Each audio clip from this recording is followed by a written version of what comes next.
बुलढाणा जिल्ह्यामधल्या खामगाव शहरामध्ये सिलेंडरसाठी भर उन्हात नागरिकांनी रांगा लावल्यात। 40 अंश सेल्सिअस तापमान आहे आणि त्यावेळेला देखील नागरिक सिलेंडर विकत घेण्यासाठी गर्दी करतात। शहरामधल्या वेगवेगळ्या भागांमध्ये सुरू असलेल्या लग्न कार्यक्रमांमध्ये गॅस सिलेंडर उपलब्ध नसल्यामुळे मोठ्या अडचणी निर्माण झाल्या। 1500 ते 2000 पाहुण्यांसाठी जेवणाची व्यवस्था असलेल्या लग्नाच्या हॉल चालकांना गॅस सिलेंडरचा तुटवडा जाणवतोय।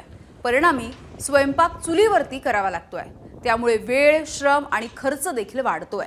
प्रशासनाने या सगळ्याकडे तातडीने लक्ष द्यावं, गॅस पुरवठा सुरळीत करावा अशी मागणी नागरिकांनी केली आहे।